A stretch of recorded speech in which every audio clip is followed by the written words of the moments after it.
Thank you for joining the First Unitarian Universalist Church of Houston for our weekly online ministers forum. I'm the Reverend D. Scott Cooper, Assistant Minister of Congregational Life, filling in for Dr. Bosson. These programs are conversations with community organizers, artists, scholars, religious leaders, and others about how we can collectively address the present crises. Their purpose is to offer members of our community and all who wish to join us online science-based resources. Today I'm joined by Alma Viscarra. Since April 2019, Alma has been working as First Church's Membership and Communications Coordinator. In that capacity, she has contributed to the development of our new Path to Membership and Online Visitors Welcome process. Her background in radio management and newspaper production has also helped First Church streamline online processes and centralize digital communications.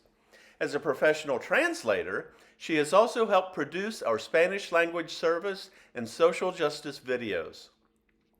Today, we're talking about membership and joining the church and how the pandemic has changed how we approach welcoming members into the church.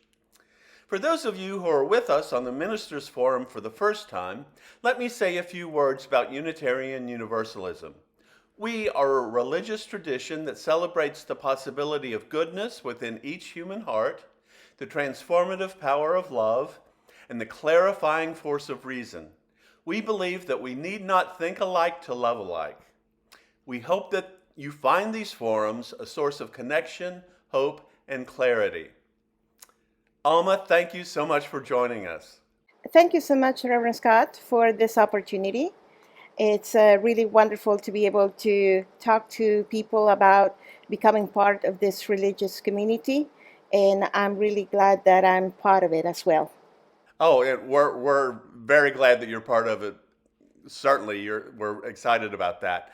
Now, a lot of people go to the church their family has attended for generations and become members of a church of that or a similar denomination. But not a big percentage of our members have been Unitarian Universalists all their lives. So talk a bit about how now new people found our congregation back before the pandemic. And now that our services and groups are online, how are people finding us? It's a combination of a couple of things. For example, before COVID, people would, drive by the church and, just look at perhaps our banner or something like that and be curious about who we were and what we were all about. And other times we would get people to, move to Houston and wanted to find a progressive liberal church. And they literally would Google progressive church, liberal church, or even LGBTQ friendly church. And, I'm very proud to say that in all of those churches, First Church happens to be in the first page of Google searches. So that's how people have found us a lot of times outside of perhaps a friend of the church referring someone else and inviting them to come to church. That was before COVID. But now it's usually, anything online. People are finding us through our YouTube channel, through Facebook or Instagram or Twitter, and they just happen to inquire about the church. And usually I get those inquiries and I make the first introduction to them about the church. And after a while, they decide to, be part of it. And that's really a neat process to be able to see.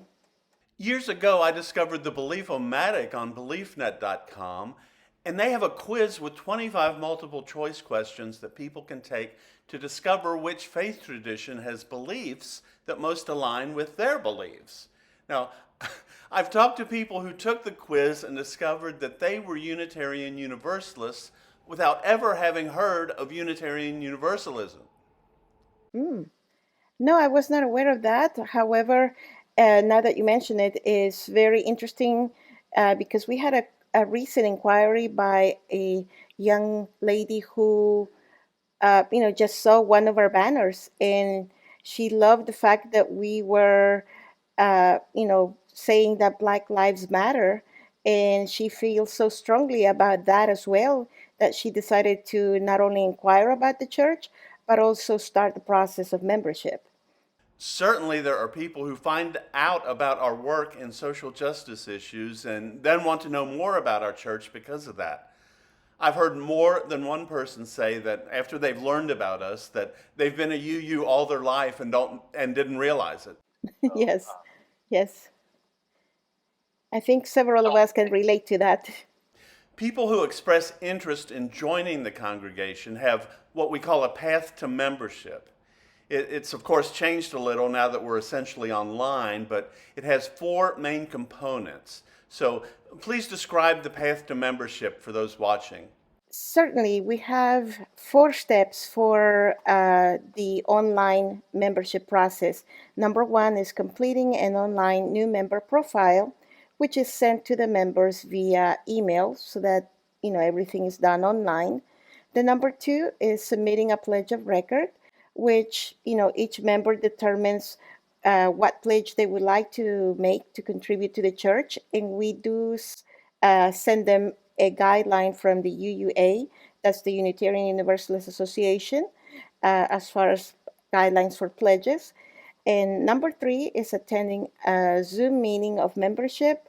It's a session online, and we just informally talk about what it means to become a member.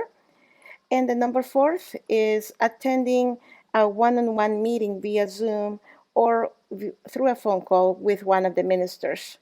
And those are the four steps that anybody who would like to be part of this community can take, and hopefully we can help them along that process.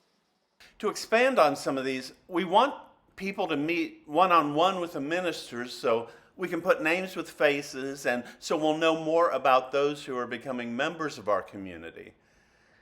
Then, the meaning of membership element is a chance to learn more about Unitarian Universalism and what joining the congregation means. Back before COVID, and once we're meeting again, we had an Inquirers series, which is an in-person chance to ask questions. So, tell us a little bit more about the Inquirers classes. Right. Before COVID, we based our inquiry series on a similar process that the Church of Dallas, UU Church of Dallas has. And basically, it was a process in which people could experience the different aspects of the church so that they could learn more and be involved as part of that process so that as they completed, let's call them each inquiry series, let's say they attended not only the membership session, but also the session on online groups, or the session on religious education, or the session on community projects teams, or justice coordinating council projects. Any different segment of the church was presented for the new people to experience so that they could become more involved with the church, learn more about the church, and in their path of membership, if as they move through those sessions, they would have a better idea of not only what kind of community they were joining, but also feeling part of it as they went along the process. But unfortunately, COVID happened and we had to suspend those sessions for now. And that's when the online membership process was adapted so that we have a reduced level of engagement directly, but still gives people the opportunity to learn about the church community that they are intending to join.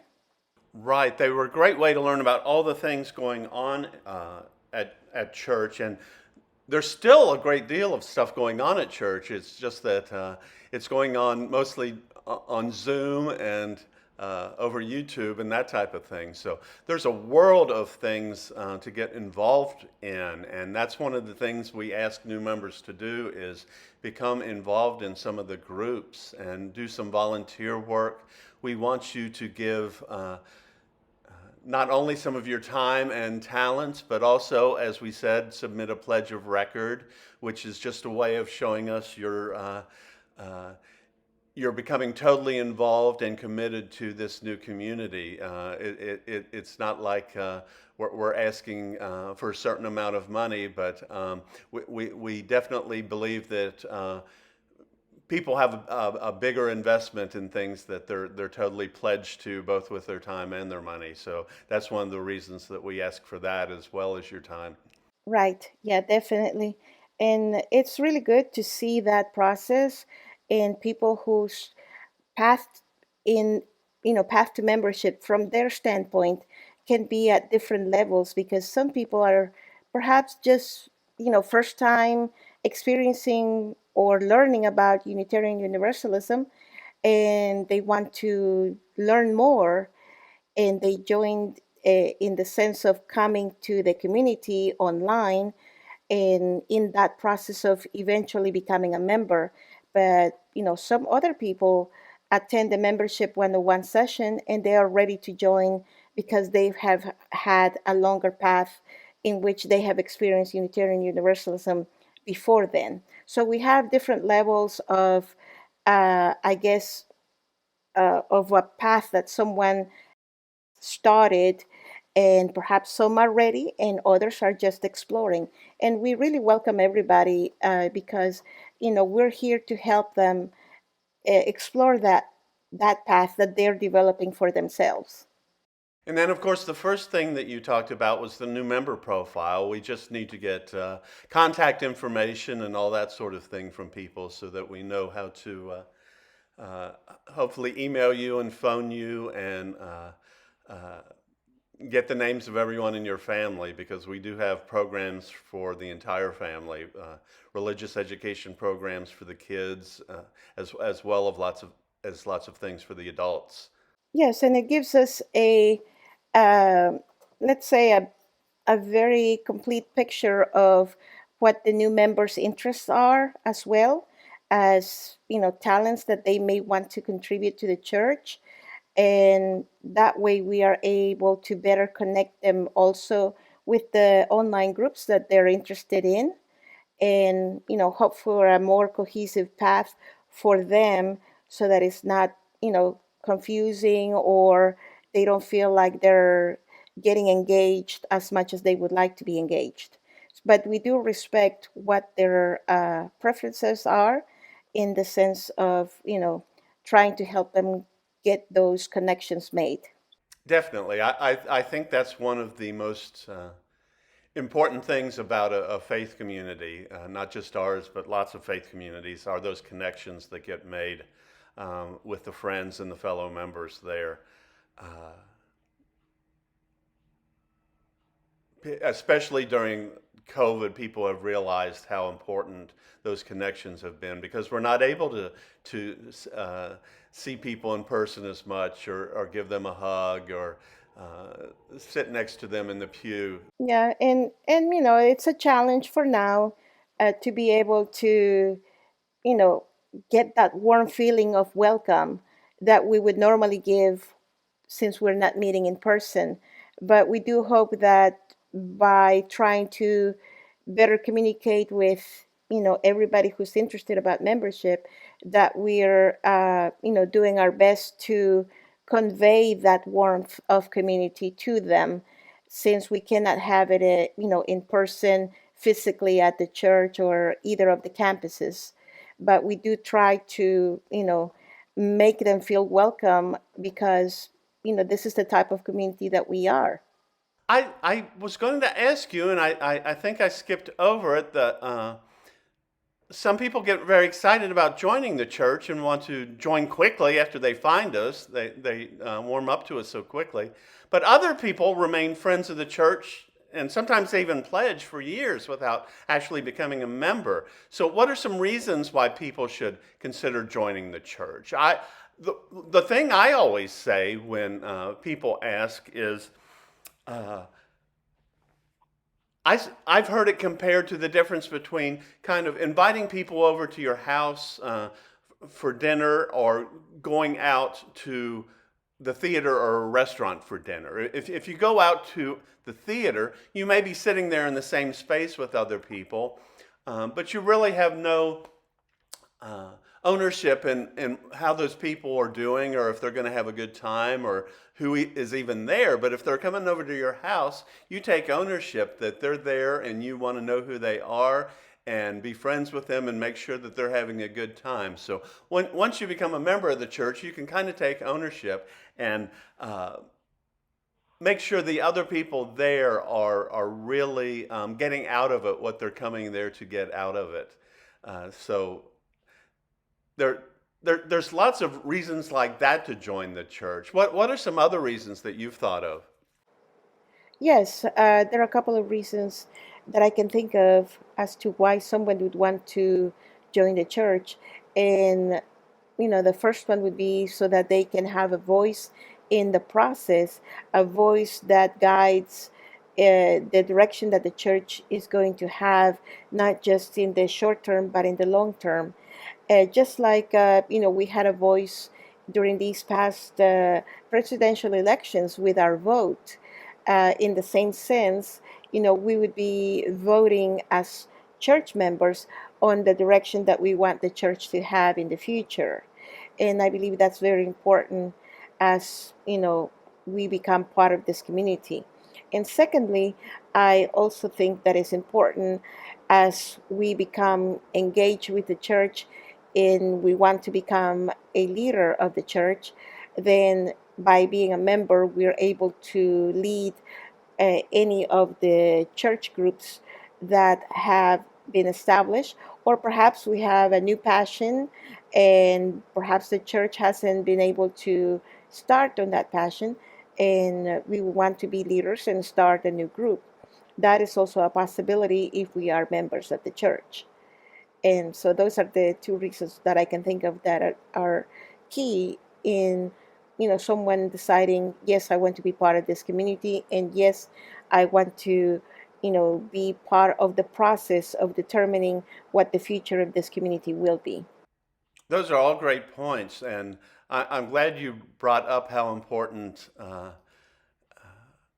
our voice being heard in the church is. One of the things about UU churches is we do have the type of church where uh, where we don't have a pope or bishops telling us what to do from on high, so to speak. The members of the church very much have a say on what happens in our church, and you definitely want to be a part of that democratic process of helping decide what happens at your church by being a member and being able to vote on those issues that are important to you. So people have been watching or coming, and they're excited about what's going on and the people they've met. And so after doing all these things and doing the 4 steps that you talked about, people are invited to sign the membership books. And I know that, especially up in New England, there are churches, UU churches, that have membership books that go back for centuries, some of them, with people's signatures in them. So talk a bit about signing the book. And we actually have a service, one of the Sunday services, where we welcome new members. Talk about that and how it's different in person and online. Yes, before COVID happened, we would have new member recognition ceremonies at the Museum District campus. And at that time, new members would be asked to sign the membership book. However, since we are not able to meet in person, what we have now is a symbolic ceremony, and new members are asked to sign the membership book online. Excellent, thank you. So hopefully people are watching this, and if they've been wondering about whether or not they want to join, they're thinking, well, you know what, maybe I will, and they're wanting more information about how to join. And I know that we have a Membership 101 session that we talked about earlier, and of course it's being done as a Zoom call, and that happens every month. One of those is coming up. So besides that, talk about how people can find out more information, both on the website and how they might be able to contact you to ask questions. Yes, of course, we can be reached through our website at firstuuhouston.org. And once you reach the website, you can go to the top menu and you will see one of the tabs as membership. You can click there and you will find the information about our upcoming Membership 101 session, as well as a video from the UUA that will give you an introduction to Unitarian Universalism for those of you who are not very familiar with the UU faith. And also any other information about membership, you will find it there. And of course, you can also send an email to membership at firstuuhouston.org. Yeah, that's how you can reach us, and I would be happy to answer any inquiries or any questions that you may have. And we try to be as helpful as possible. Great. Yeah, there's some great information online, both on our website and on the UUA website, like you said. People who are interested can certainly access all those resources and find out more about us. Something that just occurred to me is there may be people also around the world who, as well as around the country, who might be wondering about if there's a UU congregation in their area. And on the UUA website, you can type in your zip code and find the churches and fellowships near you as well. So there's lots of opportunities to take advantage of not only our church, but lots of them across the country. If there's one a little bit nearer you, I know we've since we've gone online, we've gotten people from all over watching us, which we're just really thrilled about and excited about. Yes, it's so interesting to see the different places that people are joining us from. And it's not just Houston or even Texas, it can be anywhere in the US, anywhere in the world, really. And we just welcome everybody, and I hope that we can continue to be one community. All right. Well, thank you so much. We're about out of time, but I really want to thank you for explaining all about the membership of the church, and thank you for all the great work you do for our church and the members here. You're a hugely valuable asset, and I really appreciate you taking time to talk to us about this today. Yes, it's been a pleasure being here also and being able to talk to everybody about membership at First UU Church. And I just wanted to let everybody know that they can reach out to us and we're here to help them out. Thank you. Great. Thank you. If you found this video to be helpful, please consider joining us for our weekly worship service. It's posted online each Sunday at 10:30 a.m. and features music and prayers in addition to a sermon. Dr. Natalie Fenimore is our guest preacher this week. Thank you to our staff for making this video possible. It was produced by Christian Holmes, and our guest, Alma Viscarra, assisted with the editing. We will see you all online soon and in person as soon as possible for us to gather again. And please remember that no matter how isolated you feel, we are all in this together.